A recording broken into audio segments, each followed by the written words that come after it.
Otep à tous, bien-aimés frères et sœurs. C'est incroyable mais vrai. Le Rwanda décrète 7 jours de vacances forcées à partir du 1er juillet jusqu'au 7 juillet 2025. Personne ne doit sortir dans la rue. Personne ne doit aller travailler. Tout le monde doit rester à la maison. C'est comme si, en fait, ils instaurent un couvre-feu qui ne dit pas son nom. Paul Kagame instaure, plutôt, ce qui reste de la doctrine ou de l'équipe de Paul Kagame sont en train d'instaurer un couvre-feu qui ne dit pas son nom. Est-ce que c'est Kagame qui est mort et on ne veut pas l'annoncer directement à la population parce que la population va jubiler? Ah oui, les Rwandais là, vous allez voir comment ils vont jubiler. Quand ils vont apprendre qu'enfin, ce type-là n'est plus, ils vont jubiler. Vous comprenez? Le dictateur, il fait peur, mais il ne suscite pas l'amour. Ah.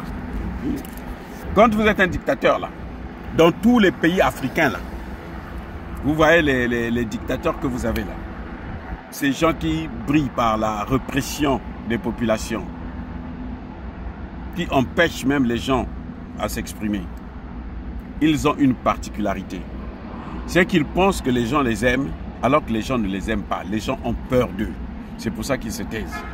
Mais quand ils meurent là, la première des choses, tout le monde va jubiler. Les gens vont boire le vin, les gens vont faire la fête.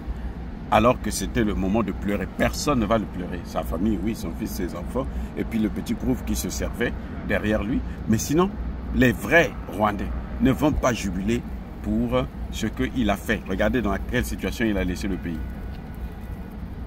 La guerre avec la RDC et puis le massacre de 18 millions. Il a la chance, c'est qu'il ne pourra pas être jugé.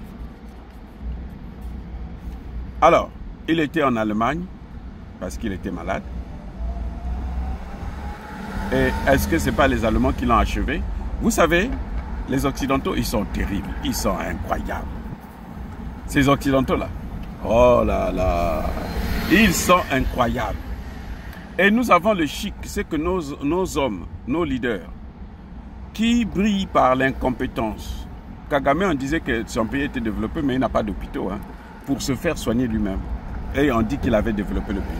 La propagande occidentale. Vous voyez comment la propagande là, ça tombe maintenant? On a fait une propagande pour rien. Il a été obligé, lui qui insultait les Allemands, les Anglais, les Américains, il a été obligé d'aller se faire soigner en Allemagne. Et vous savez quoi? Mais les Allemands l'ont achevé tranquillement. Donc probablement, là, ce que vous voyez là, 7 jours, ça va être les 7 jours de deuil. C'est pendant ces 7 jours-là qu'ils vont annoncer qu'effectivement, eh ben, il a été envoyé au repos éternel. Il est allé au repos éternel. Non, même pas repos, à l'enfer éternel. Parce que lui, là, il ne peut pas aller au repos. Il peut pas son âme ne peut pas se reposer. Comment une âme qui a massacré 18 millions de personnes, une âme qui a battu le record, hein, comment vous l'appelez, le roi Léopold II, en tout cas qui a rattrapé le record du roi Léopold II, qui a fait pareil en tant qu'Africain, eh ben, c'est pas quelqu'un qui va aller au repos, non. Son âme sera dans des troubles incroyables. Voilà les amis. Encore une fois de plus, les amis, soyez bénis, abondamment bénis par le Dieu de Kémit et par nos ancêtres angélisés. Vive l'Afrique éternelle, je dis et j'assume.